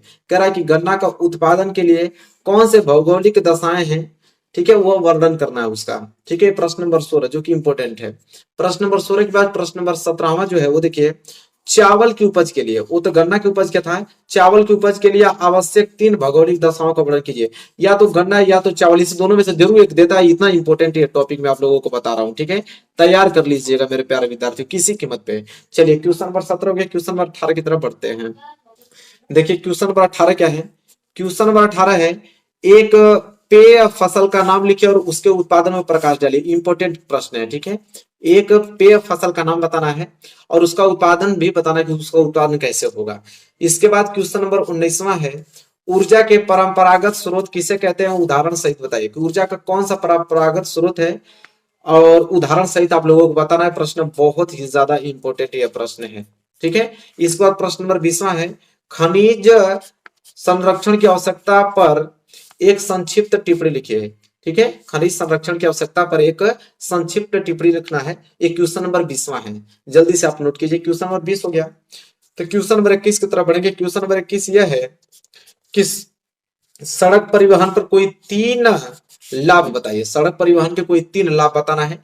इंपॉर्टेंट प्रश्न है, अभी 2022 में प्रश्न बहुत आया था, ठीक है। सड़क परिवहन के कोई 3 लाभ बताने के लिए पूछा है। इसके बाद क्वेश्चन नंबर 22 है कि भारत के आर्थिक विकास में परिवहन के साधनों का क्या महत्व है। भारत के आर्थिक विकास में परिवहन के साधनों का क्या महत्व है बताना है। प्रश्न बहुत ज्यादा इंपॉर्टेंट है, ठीक है, इसे नोट करिए क्वेश्चन नंबर 22 को। इसके बाद रहेंगे क्वेश्चन नंबर 23। क्वेश्चन नंबर 23 है कि सत्ता की साझेदारी क्यों जरूरी है। देखिए बहुत इंपॉर्टेंट क्वेश्चन है, सत्ता की साझेदारी क्यों जरूरी है, एक तर्क दीजिए। बोला है एक तर्क दीजिए कि सत्ता की साझेदारी क्यों जरूरी है, एक तर्क दीजिए। बहुत इंपॉर्टेंट टॉपिक है क्वेश्चन नंबर 23। इसके बाद क्वेश्चन नंबर 24 की बात करें। क्वेश्चन नंबर 24 है कि गठबंधन सरकार से आप क्या समझते हैं। गठबंधन सरकार से आप क्या समझते हैं, बहुत इंपॉर्टेंट टॉपिक है, इसको आप तैयार कर लीजिएगा, ठीक है, गठबंधन सरकार से। इसके बाद क्वेश्चन नंबर 25 जो है वो है संघवाद क्या है। देखिए ये भी बहुत इंपॉर्टेंट टॉपिक है, संघवाद क्या है, इसकी प्रमुख विशेषताओं का उल्लेख कीजिए। ये 25 क्वेश्चन है। 25 की बात बढ़ेंगे हम 26 की तरफ। देखिए 26 क्या है, विकेंद्रीकरण क्या है। देखिए बहुत इंपॉर्टेंट है टॉपिक, विकेंद्रीकरण क्या है, इसके लिए भारतीय संविधान में क्या व्यवस्था दी गई है और कि निचार का उल्लेख करना है, ठीक है। प्रश्न बहुत इंपॉर्टेंट, 2022 में ये प्रश्न पूछा गया था, ठीक है। और 2022 का सेम सिलेबस इस बार भी है 2023 में, यहां से प्रश्न बनना तय है, समझ लीजिए, याद करके बस आप पहुंचिए एग्जाम में।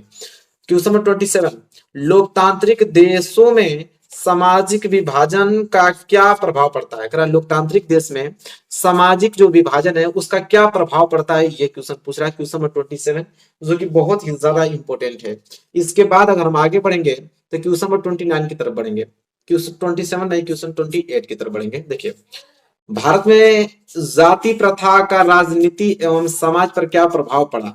बहुत इंपॉर्टेंट क्वेश्चन है कि हमारे भारत में जाति प्रथा और राजनीति एवं समाज पर क्या प्रभाव पड़ता है, ठीक है, ये क्वेश्चन पूछा है। इसके बाद क्वेश्चन 29, भारत की विधायिकाओं में महिलाओं के प्रतिनिधित्व की स्थिति क्या है। कह रहा कि भारत की जो विधायिकाओं है उसमें महिलाओं के प्रतिनिधित्व की स्थिति क्या है, वो पूछा है, ठीक है, इंपॉर्टेंट क्वेश्चन है।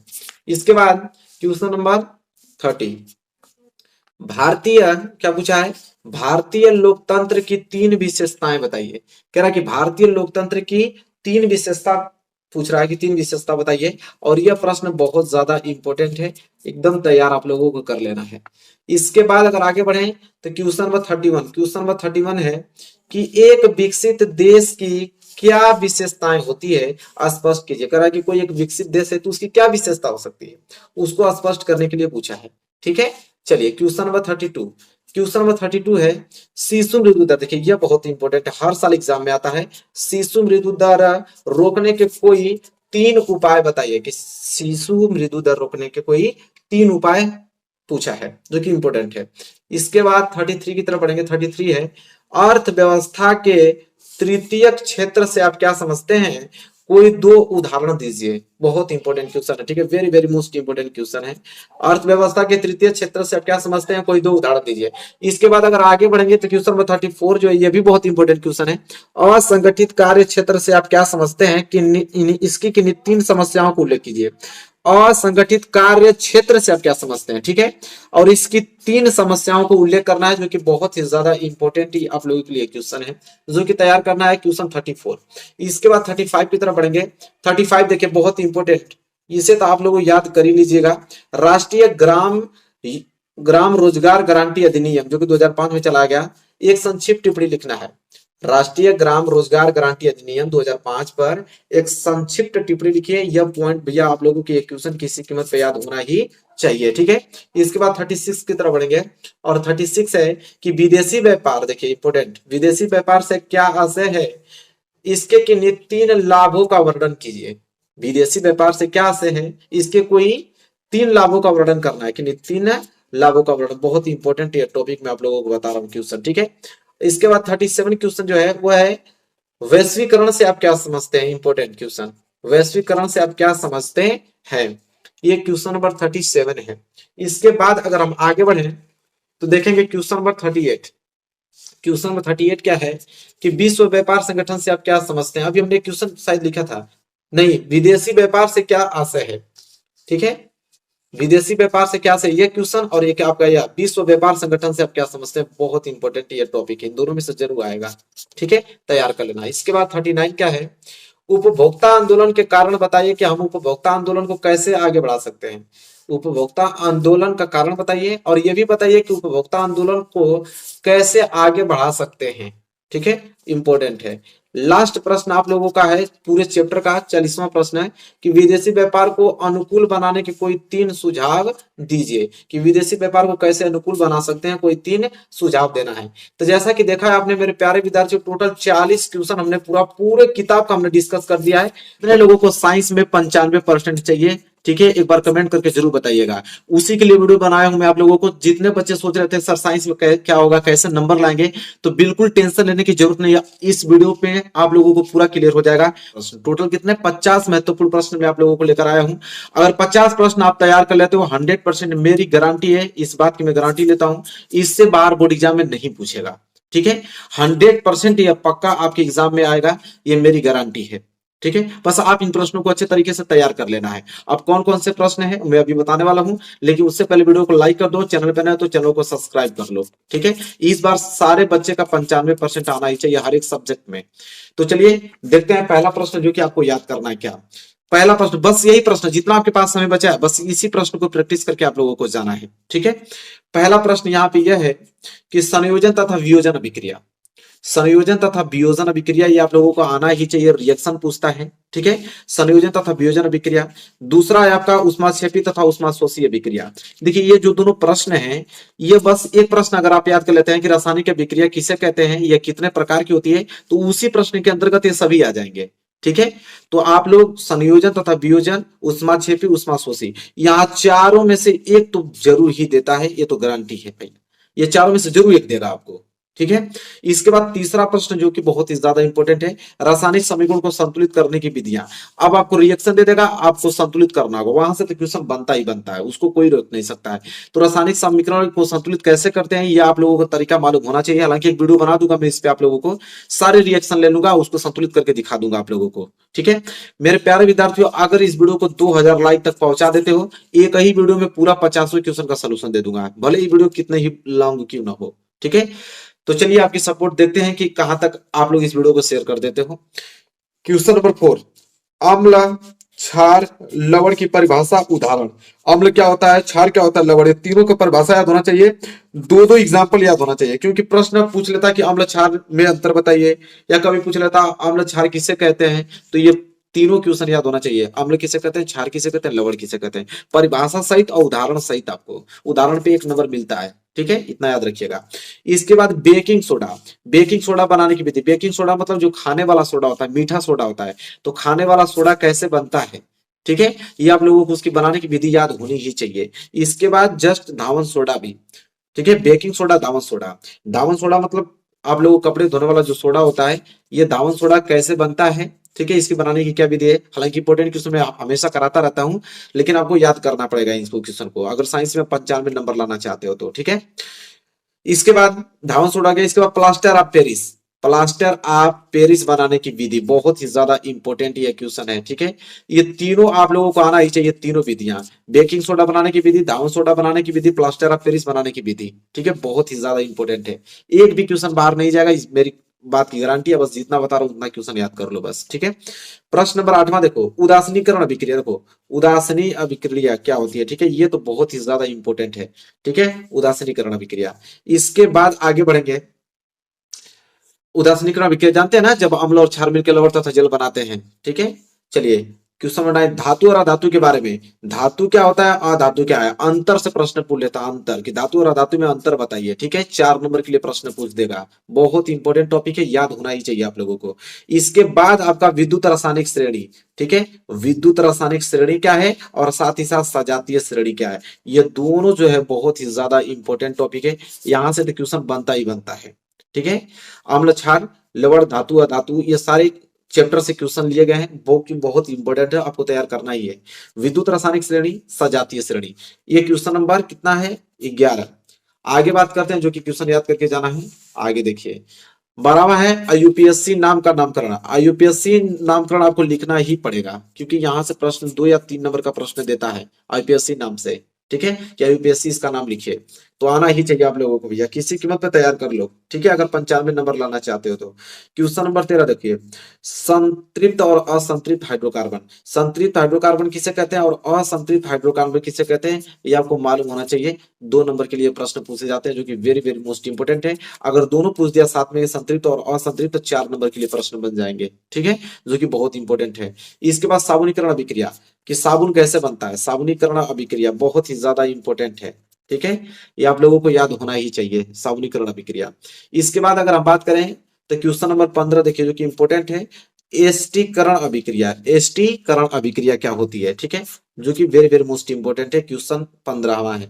16वां में याद करना आप लोगों को, मेंडलीव की आवर्त सारणी, यहाँ तो प्रश्न बनना है भैया, मेंडलीव की आवर्त सारणी और दीर्घाकार आवर्त सारणी, ये जो दोनों टॉपिक है, ये तो लर्न ही होना चाहिए आप लोगों को एकदम अच्छे से। मेंडलीव की आवर्त सारणी, उसके दोस्त, ठीक है, और दीर्घाकार आवर्त सारणी क्या होता है, ठीक है, तो ये दोनों आपको क्वेश्चन याद होने चाहिए। इसके बाद अगर हम आगे बात करें तो क्वेश्चन नंबर 19 कि श्वसन तंत्र, श्वसन तंत्र किसे कहते हैं और उत्सर्जन तंत्र किसे कहते हैं, बहुत ज्यादा इंपॉर्टेंट है, बायोलॉजी के हाईलाइटेड प्रश्न है, जो कि हर साल एग्जाम में आते हैं, श्वसन तंत्र और उत्सर्जन तंत्र, ठीक है। तो यहाँ 20 प्रश्न हो गया, जो कि आप लोगों को याद करके जाना है। इसके बाद हम बढ़ेंगे अगले प्रश्न की तरफ, और मैं आप लोगों को 21वां प्रश्न दिखाता हूँ, यहाँ 20 तक पहले आप नोट कर लो अच्छे तरह, ठीक है। अभी तक लाइक नहीं की, वीडियो को लाइक कर दो, चैनल पर नया तो चैनल को जरूर सब्सक्राइब कर लो। पूरा एग्जाम तक जाते जाते मैं सारे क्वेश्चन आप लोगों को अच्छे तरीके से पूरा का पूरा प्रैक्टिस करा दूंगा, सोल्यूशन सहित, आप टेंशन लेने की जरूरत नहीं है। फिलहाल आप लोग अच्छे तरीके से इसको याद करो। इसके बाद अगला आता है अलैंगिक जनन। लैंगिक और अलैंगिक, यहां से देखिए क्या फायदा होता है कि लैंगिक जनन किसे कहते हैं, पूछ देता है अलैंगिक जनन। कभी कभी दोनों का अंतर पूछ के 4 नंबर का प्रश्न पूछता है कि लैंगिक और अलैंगिक में अंतर बताइए, ठीक है, तो यहां से आप लोगों को काम बन जाएगा 4 नंबर का। इसके बाद परागकण क्या होता है, ठीक है, क्वेश्चन नंबर 23 परागकण क्या होता है। इसके बाद क्वेश्चन नंबर 24 की बात करें तो क्वेश्चन नंबर 24 जो कि बहुत ही ज्यादा इंपॉर्टेंट है, जो कि पूछता है पुष्प की संरचना, ये तो आना ही चाहिए आप लोगों को, फिगर बनाना सीख लीजिएगा मेरे प्यारे विद्यार्थियों, कि पुष्प की संरचना कैसे बनती है, ठीक है, तो ये तो एग्जाम में देता ही देता है। इसके बाद नर तथा मादा जनन तंत्र, ये तो देखिए इंपॉर्टेंट है, नर तथा मादा जनन तंत्र, एक टॉपिक इसमें से देगा, या तो नर को दे देगा या तो मादा को दे देगा, जनन तंत्र आपको बनाना पड़ेगा, उसका फिगर बनाना पड़ेगा, ठीक है। इसके बाद ये तो बहुत इंपॉर्टेंट है, सबको मालूम ही है कि डीएनए तथा आरएनए में अंतर पूछता है भैया 4 नंबर के लिए, कि डीएनए तथा आरएनए में अंतर बताइए। इसके बाद 26 भी हो गया। 27 जो है वो है मेंडल के आनुवंशिकता का नियम, जो मेंडल ने आनुवंशिकता का नियम दिया था, तो वो नियम पूछता है, ठीक है। तो 27 आप लोगों को जो क्वेश्चन याद होना चाहिए, मेंडल के आनुवंशिकता का नियम, जो कि बहुत ही ज्यादा इंपॉर्टेंट है। इसके बाद अगर हम बात करें 28 क्वेश्चन की तरफ, तो क्वेश्चन नंबर 28 जो है वो है एक संकर तथा द्विसंकर संकरण। देखिए संकरण से जरूर क्वेश्चन पूछता है, चाहे तो वो एक संकर पूछ ले या तो द्विसंकर संकरण पूछ ले, दोनों में से एक जरूर प्रश्न देता है। अगर अंतर दे तो 4 नंबर का हो जाएगा। ठीक है, तो ये टॉपिक आप लोगों को रटा होना चाहिए किसी कीमत पे। क्वेश्चन नंबर 29 देखिए, लिंग निर्धारण की प्रक्रिया। लिंग निर्धारण की प्रक्रिया क्या है, ये आप लोगों को संक्षिप्त में पूछता है। ठीक है, तो ये आप लोगों को याद होना चाहिए। दीर्घ उत्तरीय प्रश्न पूछ देगा कि लिंग निर्धारण की प्रक्रिया क्या है। इसके बाद क्वेश्चन नंबर 30वां जो है वो है प्रकाश का परिवर्तन, आना ही चाहिए भैया। प्रकाश का परिवर्तन के नियम लिखिए। अभी तो 2022 में बहुत सारा प्रश्न यहाँ से, ये तो यही सारा प्रश्न ही बना था 2022 में, इससे बाहर बनेगा ही नहीं। ठीक है, या तो आगे का भी पेपर 2023 हो या 2024 हो, जब तक एनसीईआरटी चलेगी इससे बाहर प्रश्न बनता ही नहीं है। ठीक है, मैंने सब कुछ एनालिसिस करके देख लिया हूं। तो प्रकाश का परावर्तन। इसके बाद 31 है अवतल दर्पण तथा उत्तल दर्पण से प्रतिबिंब निर्माण। सबसे ज्यादा इंपॉर्टेंट अगर मैं बात करूं तो ये टॉपिक है, यहां से सबसे ज्यादातर क्वेश्चन आते हैं। अवतल दर्पण तथा उत्तल दर्पण से प्रतिबिंब निर्माण कितने केस बनते हैं आपको आना चाहिए। हालांकि अवतल जो दर्पण है उससे 6 केस बनते हैं और उत्तल दर्पण से 2 केस, टोटल 8 केस याद होना चाहिए, आप लोगों को बता दे रहा हूं। और इसका आप लोगों का प्रयोग भी याद होना चाहिए। इसके बाद प्रकाश का अपवर्तन। अभी हमने देखा प्रकाश का परावर्तन, परावर्तन के बाद आपको अपवर्तन भी मालूम होना चाहिए कि प्रकाश का अपवर्तन क्या होता है। ठीक है, बहुत इंपॉर्टेंट टॉपिक है। तो क्वेश्चन नंबर 32 है प्रकाश का अपवर्तन। इसके बाद लेंस पे, तो लेंस से प्रतिबिंब का निर्माण। यहाँ पे भी लेंस से आपका आता है उत्तल लेंस और अवतल लेंस आता है। ठीक है, उत्तल लेंस में आप लोगों का 6 कंडीशन होता है और यहाँ पे अवतल लेंस में 2 कंडीशन होता है, जस्ट दर्पण का उल्टा होता है। ठीक है, तो ये पूरा कंडीशन आपको, इसका भी 8 कंडीशन होता है, उसका भी 8, पूरा का पूरा कंडीशन याद होना चाहिए आप लोगों का, उसका प्रयोग भी याद होना चाहिए, उपयोग कहाँ करते हैं उसका। ठीक है, इसके बाद हम आगे बढ़ेंगे तो लेंस की क्षमता। देखिए यहाँ से प्रश्न भी बनता है। ठीक है, P बराबर 1/f, एफ हमेशा मीटर में होता है, सबको मालूम है। यहाँ से न्यूमेरिकल भी बनता है और पूछता है कि लेंस की क्षमता से आप क्या समझते हैं। ठीक है, तो बहुत इंपॉर्टेंट टॉपिक है क्वेश्चन नंबर 34 जो कि याद करके जाना है। इसके बाद यहाँ से भैया इसको कोई रोक नहीं सकता, इन दो यहाँ से तो क्वेश्चन बनना तय है। ये क्वेश्चन तो देगा ही देगा, या तो निकट दृष्टि दोष पूछ ले या तो वो दूर दृष्टि दोष पूछ ले, तो पूछना तो है ही भैया 100%। ये तो क्लियर है आप लोगों का। और निवारण सहित, मतलब दीर्घ उत्तरीय प्रश्न पूछता है, निकट दृष्टि दोष दूर दृष्टि दोष निवारण सहित चित्र द्वारा बताइए। इसके बाद कभी कभी प्रश्न ये पूछ लेता है, इसलिए मैं इसको ले लिया हूं कि मानव नेता का सचित्र वर्णन, सीधे 7 नंबर में ले जाएगा इसको, कहेगा सचित्र वर्णन कीजिए बनाकर, उसका पूरा ड्रॉ कीजिए। ठीक है, तो ये प्रश्न बहुत ज्यादा इंपॉर्टेंट है जो कि याद करना है आप लोगों को। इसके बाद 38 की बात करें, 38 है ओम का नियम, या ये तो याद नहीं किए तो सब साइंस ही नहीं पढ़े आप लोग। ओम का नियम क्या होता है, V बराबर IR, V बराबर क्या होता है IR, ओम का नियम, ये तो आपको मालूम ही होना चाहिए, रटा चाहिए। ठीक है, इसके बाद 39 विद्युत धारा। विद्युत धारा किसे कहते हैं, सबसे इंपॉर्टेंट टॉपिक है। और उससे ज्यादा सबसे इंपॉर्टेंट टॉपिक की बात करें तो यही तो एग्जाम में आता है, यही दोनों जो है सबसे ज्यादा एग्जाम में आते हैं, विद्युत जनित्र और विद्युत मोटर। ये दोनों ही टॉपिक याद होना चाहिए, भले कुछ याद हो चाहे ना याद हो, लेकिन फिजिक्स की बात आएगी, भौतिक विज्ञान की बात आएगी, तो ये दोनों प्रश्न का सबसे पहले ही नाम आएगा 7 नंबर के लिए भैया, कि मोटर, विद्युत मोटर और विद्युत जनित्र, तो दोनों टॉपिक याद होना चाहिए। दोनों साथ में ही लिख दिया हूं, दोनों अलग अलग प्रश्न है, दोनों याद होना चाहिए, बता देता हूं। इसके बाद तो ये 2 प्रश्न जो है सबसे ज्यादा हाईलाइटेड है भैया, यहां से तो 7 नंबर आप फिक्स ही कर लो कि श्रेणी क्रम संयोजन, जब प्रतिरोध को श्रेणी क्रम में सजाते हैं तो उसका तुल्य प्रतिरोध का फॉर्मूला कैसे निकलता है। और समांतर क्रम मतलब कि जब प्रतिरोध को समांतर क्रम या पार्श्व क्रम में सजाते हैं तो उसका तुल्य प्रतिरोध का फॉर्मूला कैसे निकलता है।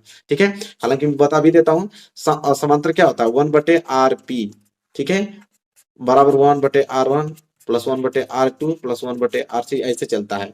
और श्रेणी क्रम में होता है RS बराबर R1 plus R2 plus R3, इस तरह चलता है। ठीक है, उसका आप लोगों का सिद्धिकरण आना ही चाहिए, प्रूफिंग आना चाहिए कि इसका फॉर्मूला कैसे प्रूफ होता है, किसी कीमत पे याद होना चाहिए, मैं आप लोगों को बता रहा हूँ। ठीक है, इसके बाद है चुंबकीय बल रेखाएं किसे कहते हैं, चुंबकीय बल रेखाएं। और इंपॉर्टेंट बात करें तो यहां से देखिए बायो सेवर्ट का नियम और फ्लेमिंग के दाएं तथा बाएं हाथ का नियम और विद्युत मोटर, ये तीनों टॉपिक मेरे प्यारे विद्यार्थी छोड़ना नहीं आप लोगों को। चुंबकीय बल रेखाएं और बायो सेवर्ट का नियम, फ्लेमिंग के दाएं तथा बाएं हाथ का नियम, और इसके बाद है आप लोगों का विद्युत मोटर जो कि बहुत ही ज्यादा इंपॉर्टेंट है। ठीक है, जो कि आप लोगों को याद करके किसी कीमत पे ही आप लोगों को यहाँ से जाना है।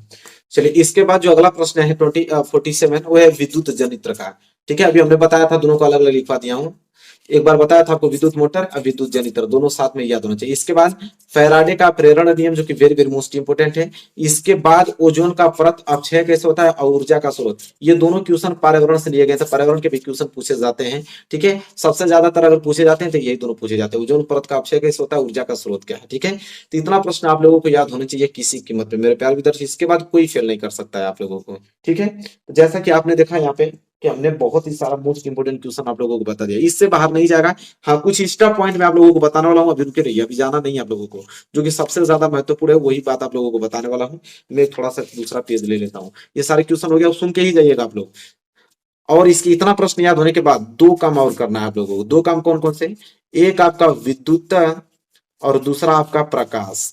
देखिए, विद्युत और प्रकाश का जो न्यूमेरिकल है रटा होना चाहिए, क्योंकि न्यूमेरिकल सबसे ज्यादा एग्जाम में आता है। ठीक है, तो न्यूमेरिकल आप लोगों को लगा कर जाना है मेरे प्यारे विद्यार्थियों। बस इतना अगर आप काम कर ले तो इतना प्रश्न अगर आपको तैयार है, गारंटी कोई फेल नहीं कर सकता है। 95 मार्क्स 100% आएंगे, इस बात की मैं गारंटी लेता हूँ। ठीक है, साइंस की बात कर रहा हूँ। ठीक है, इतना प्रश्न याद है तो।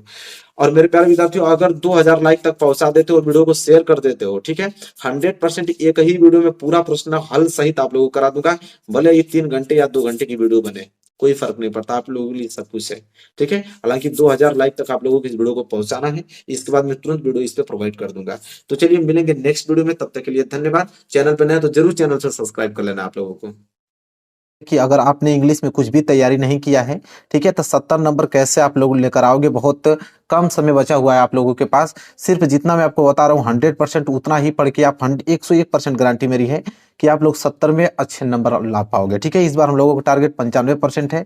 वीडियो को पूरा देखना, इंग्लिश का पूरा सोल्यूशन बताने वाला हूँ आप लोगों को, कौन सी चीज़ पढ़ना है, मात्र बस उतना ही टॉपिक पढ़ के आपको जाना है। ठीक है, बहुत कम समय में पूरा का पूरा आप लोगों का इंग्लिश तैयार हो जाएगा। तो चैनल पर नए तो चैनल को सब्सक्राइब कर लेना, इस वीडियो को लाइक भी कर देना है। देखिए, सबसे पहले हम लोग बात करें इंग्लिश की, कैसे आप इंग्लिश में 70 में कम से कम आप 65 नंबर लेकर आने वाले हो, कैसे क्या पढ़ना है आप लोगों को। देखिए, इंग्लिश में सबसे पहले मैं आपको बताऊं कि इंग्लिश में 2 पार्ट आएंगे, एक पार्ट ए आएगा, एक पार्ट बी आएगा। पार्ट ए में आप लोगों को 20 नंबर के ऑब्जेक्टिव क्वेश्चन पूछे जाएंगे और पार्ट बी में आप लोगों के 50 नंबर के आपके क्वेश्चन आएंगे। देखिए, पार्ट ए में 20 नंबर के ऑब्जेक्टिव क्वेश्चन में सबसे अलग अलग डिस्कस में करूंगा कि 20 नंबर ऑब्जेक्टिव क्वेश्चन में क्या पूछा जाएगा, पार्ट बी में क्या पूछा जाएगा। ठीक है, देखिए पार्ट ए में सबसे पहले स्टार्ट करता हूं। देखिए, पार्ट ए में 20 नंबर के आपके ऑब्जेक्टिव क्वेश्चन पूछे जाएंगे और कौन कौन से टॉपिक्स ऑब्जेक्टिव क्वेश्चन पूछे जाएंगे पहले देखिए। पहले तो 7 नंबर के आपके 3 पैसेज पूछा जाएगा, एक प्रोज का, पोएट्री का और सप्लीमेंट्री का। ठीक है, तो 7 अंक के आप लोगों के 3 पैसेज रहेंगे। ठीक है, तो आप लोगों को पैसेज पे ज्यादा ध्यान देना है। आप लोगों को बड़े बड़े पैसेज रहेंगे, उसके नीचे 3-3 क्वेश्चन रहेगा, उसका आंसर देना पड़ेगा उसी पैसेज में से छाटकर। मैं आपको बता दूंगा, आप लोगों को टेंशन लेने की जरूरत नहीं है, लेकिन 7 नंबर के पैसेज आएंगे, इतना याद रखिएगा, प्रोज, पोएट्री और सप्लीमेंट्री मिलाकर। ठीक है, पैसेज बहुत ज्यादा इंपॉर्टेंट है। इसके बाद अगर हम बात करें आगे, तो देखिए 13 नंबर के क्वेश्चन यहाँ से बनने वाले हैं। 13 नंबर आप लोगों का फिक्स यहाँ से हो जाएगा। किस टॉपिक से, देखिए वर्ब आता है, फर्स्ट, सेकेंड एंड थर्ड। ठीक है, आपको फिलअप करने के लिए आएगा, भरने के लिए कि वर्ब का कौन सा फॉर्म लगेगा, फर्स्ट फॉर्म लगेगा, सेकेंड फॉर्म या थर्ड फॉर्म लगेगा। ठीक है, तो इस कैटेगरी के प्रश्न आपको आएंगे जो कि आपको तैयार करना पड़ेगा। पार्ट ऑफ स्पीच से क्वेश्चन आएंगे, जो कि सबसे ज्यादा पार्ट ऑफ स्पीच की बात करें तो आपको नाउन देगा और एडजेक्टिव देगा और प्रीपोजिशन भरने के लिए देता है। ठीक है, पूछेगा आपको कि नाउन कौन सा है, एडजेक्टिव कौन सा है, एडवर्ब पूछ सकता है आपको, प्रीपोजिशन फिलअप करने के लिए देगा। ठीक है, इसके बाद रिवर्डिंग सेंटेंस। ठीक है, रिवर्डिंग सेंटेंस का मतलब होता है कि सेंटेंस को सजाना है। सबसे पहले सब्जेक्ट आएगा, वर्ब आएगा, ऑब्जेक्ट आएगा, उसमें क्या दिया रहेगा कि ऑब्जेक्ट को आगे कर देगा, सब्जेक्ट को पीछे कर देगा या वर्ब को ही आगे कर देगा। आपको रिवर्डिंग सेंटेंस करके उसको बनाना पड़ेगा अच्छे तरीके से। ठीक है, इसके बाद आर्टिकल आएगा। ठीक है, ए का प्रयोग, एन का प्रयोग और द का प्रयोग से। ठीक है, तो ये सारे पोर्शन आपको तैयार होने चाहिए, जितना बता रहा हूँ बस उतना ही आपको तैयार कीजिएगा, पूरा का पूरा आप लोगों को नंबर क्लियर हो जाएगा। इसके बाद मल्टीपल चॉइस क्वेश्चन हर एक चैप्टर के, प्रोज, पोएट्री, सप्लीमेंट्री के। ठीक है, इन तीनों में से देखिए, जैसे सप्लीमेंट्री हुआ, प्रोज हुआ, इसके मल्टीपल चॉइस क्वेश्चन चलते हैं। मल्टीपल चॉइस क्वेश्चन यहाँ से आप लोगों को देगा। ठीक है, तो ये सब मिलाकर आप लोगों का 13 नंबर के क्वेश्चन इस बार बोर्ड एग्जाम में आने वाले हैं। यही टॉपिक आप लोगों को पढ़ना है। चलिए, ये तो आप लोगों का 20 नंबर रहा, 13 नंबर यहाँ से, 7 नंबर यहाँ से, 20 नंबर ऑब्जेक्टिव क्वेश्चन का। अब हम बात करेंगे पार्ट बी में, जो कि 50 नंबर के क्वेश्चन पूछे जाएंगे। वो क्वेश्चन कहाँ से पूछे जाएंगे उसको देखिए। देखिए पार्ट बी में सबसे पहले रीडिंग पार्ट आता है। रीडिंग पार्ट में तुरंत आपको मिलेगा अनसीन पैसेज, ठीक है। और इस बार अनसीन पैसेज 7 नंबर के आएंगे। कितने नंबर के?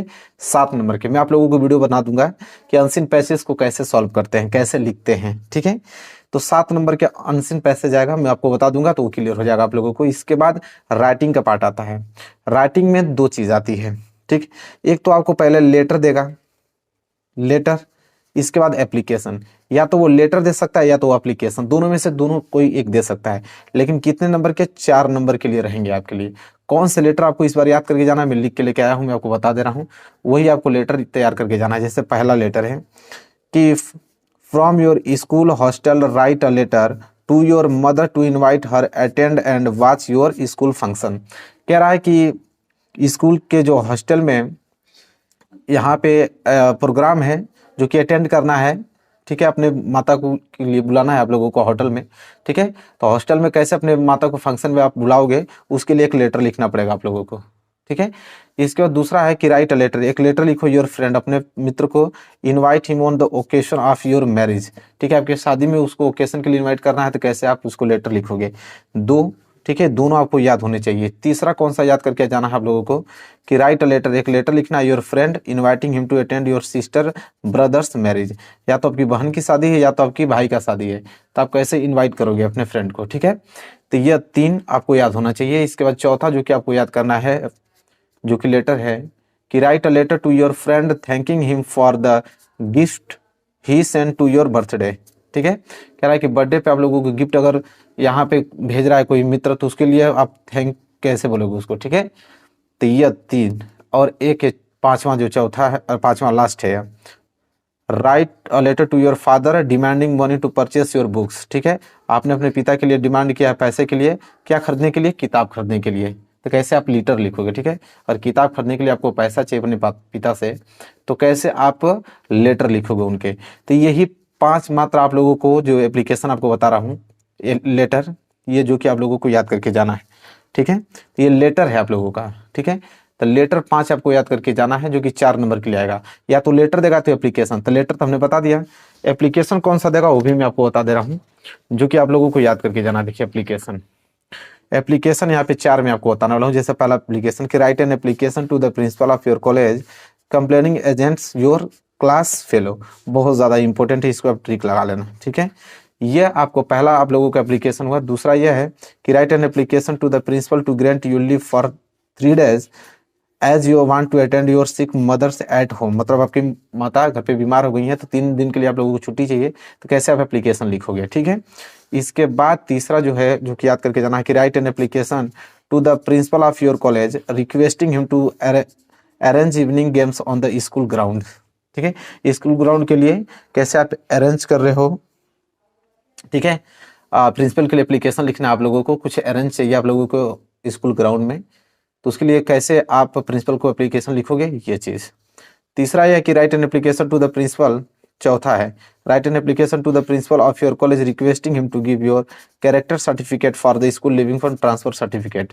मतलब इसका कहने का मतलब ये चीज़ है कि राइट एन एप्लीकेशन, एक एप्लीकेशन लिखी है अपने प्रिंसिपल को, और उनसे रिक्वेस्ट करना है आप लोगों को कैरेक्टर सर्टिफिकेट के लिए कि आपका कैरेक्टर कैसा है स्कूल में, उसके लिए कैरेक्टर सर्टिफिकेट के लिए आपको एप्लीकेशन लिखना है, ठीक है। कैसे लिखोगे, यही मात्र 4 आप लोगों को एप्लीकेशन याद करके जाना है। हालांकि मैं बता दूंगा आप लोगों को एप्लीकेशन कैसे लिखते हैं, लेकिन आपको बता रहा हूँ इतना ही टॉपिक आपको तैयार करके जाना है एप्लीकेशन में। तो या तो लेटर देगा या तो एप्लीकेशन। कितने नंबर के? 4 नंबर के। इसके बाद जो आपको बता रहा हूँ, जो 6 नंबर के लिए पूछा जाएगा आप लोगों को, यहाँ पे पैराग्राफ पूछता है और रिपोर्ट पूछता है, डिस्क्रिप्टिव पूछता है, ठीक है। तो देखिए 3 ही आपको बताना वाला जो कि 6 नंबर के लिए पूछेगा, ठीक है। तो 3 बता रहा हूँ, तीनों याद कर लीजिएगा। पहला कि write a paragraph on your visit to a fair in about 80 to 100 word on the basis of the hint given below it. कह रहा है कि विजिट टू अ फेयर, एक आपको मेले का वर्णन करना है, 80 से लेके 100 तक वर्ड में आपको पैराग्राफ लिखना है, 6 नंबर के लिए आएगा।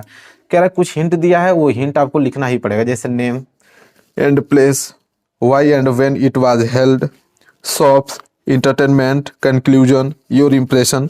इनको आपको उस जो आप पैराग्राफ लिख रहे हो उस पैराग्राफ में ये सारे पॉइंट्स होने चाहिए, ठीक है। ये पहला जो कि इंपॉर्टेंट है, ठीक है, जो कि तैयार करना है आप लोगों को, यही पढ़ के आपको जाना एग्जाम में। दूसरा है कि write an paragraph on town और city in about 80 to 100 word in the basis of the hint given below it. कह रहा है कि माई टाउन सिटी, अपने शहर या गांव के लिए एक पैराग्राफ लिखिए, ठीक है, और उसमें आपका नेम होना चाहिए, ठीक है, ऑक्यूपेशन ऑफ द पीपल होना चाहिए, it's road and market, what is the known for the conclusion. ये सारे टॉपिक आपके उसमें होने चाहिए, ठीक है। तो 2 हो गया, और एक और बता रहा हूँ 3, मात्र 3 ही याद करके जाना है। ये आपका रिपोर्ट है, वो तो दोनों पैराग्राफ था, ये रिपोर्ट है। Right A report on celebration on annual function. Annual function के लिए कैसे सेलिब्रेशन आप बना रहे हो, ठीक, हमने स्कूल में इन अबाउट 280 से 100 वर्ड तक लिखना है, basis of the hint given below it. आपके नीचे वहां पे हिंट दिया रहेगा, उसी बेस पे आप लोगों को लिखना होगा। तो मात्र यही 3 आप लोगों को याद करके जाना है, रिपोर्ट और पैराग्राफ, जो कि एग्जाम में 6 नंबर के लिए आपको पूछे जाएंगे। मैं बना दूंगा वीडियो, इस पर आप टेंशन लेने की कोई जरूरत नहीं है, लेकिन आप लोग अपने से भी तैयारी कर लेना, ठीक है। और लिखना भी बता दूंगा कैसे आप पैराग्राफ और रिपोर्ट कैसे लिखते हैं। तो यहाँ तक क्लियर हुआ। इसके बाद अगला क्या पूछा जाता है, ग्रामर। अब स्टार्ट होगा आप लोगों का ग्रामर। अब ग्रामर देखिए, ग्रामर आप लोगों का 10 नंबर का आएगा। ग्रामर कितने नंबर के लिए, 10 नंबर के लिए ग्रामर पूछे जाएंगे। सबसे पहले आप लोगों का इनडायरेक्ट स्पीच आएगा, जो 2 नंबर के लिए, ठीक है, नरेशन जिसको बोलते हैं, ठीक है। डायरेक्ट इनडायरेक्ट स्पीच 2 नंबर के लिए आपका आएगा। इसके बाद active voice passive wise 2 number के लिए आएगा। इसके बाद पंक्चुएशन आएगा, चिन्हों का प्रयोग, ठीक है, फुल स्टॉप का प्रयोग कहाँ करते हैं, एक्सक्लेमेशन का प्रयोग कहाँ करते हैं, कामा का प्रयोग कहाँ करते हैं, ठीक है, पंक्चुएशन आएगा। इसके बाद translate the following into English, ठीक है, हिंदी में दिया रहेगा, आपको इंग्लिश में ट्रांसलेट करना होगा 4 नंबर के लिए। टोटल कितने नंबर, ग्रामर से टोटल 10 नंबर के प्रश्न आएंगे इस बार, ठीक है। आई होप आपको क्लियर हो गया होगा, ठीक है। तो 10 नंबर के यहाँ पे प्रश्न बनेंगे ग्रामर से। इसके बाद अगर हम आगे बढ़ें तो अगला आता है लिटरेचर, ठीक है। देखिए लिटरेचर में क्या होगा कि अब यहाँ पे आपको 60 आंसर टाइप क्वेश्चन, 2 क्वेश्चन आएगा यहाँ पे, मतलब 2 क्वेश्चन करना होगा आपको। टोटल 4 क्वेश्चन रहेंगे। टोटल 4 क्वेश्चन में से 2 क्वेश्चन आपको करने होंगे, और दोनों क्वेश्चन, एक क्वेश्चन 3 नंबर का, टोटल 6 नंबर आप लोगों को मिलेगा, ठीक है, शॉर्ट आंसर टाइप क्वेश्चन से। इसके बाद जस्ट उसके नीचे लॉन्ग इंपोर्टेंट क्वेश्चन आएगा, ठीक है, लॉन्ग क्वेश्चन पूछा जाएगा। 2 क्वेश्चन देगा, 2 क्वेश्चन में से कोई एक क्वेश्चन करना होगा, और एक क्वेश्चन कर देते हो तो 4 नंबर यहाँ से आप लोगों का फिक्स हो जाएगा, ठीक है। मतलब लिटरेचर में पहले ही आप लोगों का 10 नंबर का question short answer type question से लॉन्ग आंसर टाइप क्वेश्चन से क्वेश्चन पूछेगा, ठीक है। अब यहाँ से कौन सा इंपॉर्टेंट आप लोगों के लिए शॉर्ट आंसर टाइप क्वेश्चन है, मैं वीडियो बना दूंगा, उस पर आप लोग देख लेना। इसके बाद अगर हम बात करें अगला, तो 6 नंबर यहाँ से आता है। एक तो सेंट्रल आइडिया, ठीक है, 3 नंबर का सेंट्रल आइडिया आएगा, और 3 नंबर का पोयम आएगा। दोनों अलग अलग आएंगे, इतना याद रखिएगा, एक ही में नहीं, दोनों सेंट्रल आइडिया अलग आएगा, पोयम अलग आएगा, और 6 नंबर यहाँ से आप लोगों का बिल्कुल फिक्स हो जाएगा, ठीक है। तो सेंट्रल आइडिया आप लोग याद कर लीजिएगा, पोयम भी याद कर लीजिएगा, दोनों अलग अलग याद कीजिएगा, दो अगर याद कर लोगे तो आपका काम हो जाएगा, समझ लीजिए 10 नंबर 6 नंबर यहाँ से बिल्कुल पक्का हो जाएगा। आप लोग 2 सेंट्रल आइडिया याद कर लीजिएगा, 2 पोयम याद कर लीजिएगा कोई ना कोई। इसके बाद फिर आप लोगों का शॉर्ट आंसर टाइप क्वेश्चन आता है सप्लीमेंट्री के लिए। तो देखिए शॉर्ट आंसर टाइप क्वेश्चन, देखिए यहाँ पे 2 क्वेश्चन करने होंगे फिर, ठीक है। यहाँ पे आप लोगों को 2 क्वेश्चन यहाँ पे देगा, 2 क्वेश्चन देगा, और एक ही क्वेश्चन उसमें से करना होगा, जो कि आपको मिलेगा कितने नंबर, 3 नंबर। इसी तरह 2 क्वेश्चन आप लोगों को लॉन्ग टाइप क्वेश्चन देगा, 2 क्वेश्चन में से कोई एक ही क्वेश्चन करना होगा, जो कि आपको देगा 4 नंबर। मतलब कि फिर आप लोगों को शॉर्ट और लॉन्ग से मिलकर कितने नंबर के, तो 4 और 3 7 नंबर के क्वेश्चन फिर आपको लास्ट में पूछेगा, ठीक है। आई होप आपको क्लियर हो गया होगा। पूरा का पूरा हमने बता दिया आप लोगों को, यहाँ तक 70 नंबर बिल्कुल पक्का, यही आप लोगों के एग्जाम में आने वाले हैं, और इसी में से आप लोगों को याद करना है। अब कौन सा शॉर्ट इंपॉर्टेंट क्वेश्चन होता है, कौन लॉन्ग इंपॉर्टेंट, मैं आप लोगों को बता दूंगा, और वही प्रश्न को आप लोगों को याद करके एग्जाम में जाना है, ठीक है। इससे बाहर एग्जाम में नहीं आएगा। तो आई होप आपको क्लियर हो गया होगा। वीडियो को लाइक कर देना, चैनल पर ना तो चैनल को सब्सक्राइब करके बेल आइकन को प्रेस कर लेना है। मिलेंगे नेक्स्ट वीडियो में, तब तक के लिए धन्यवाद।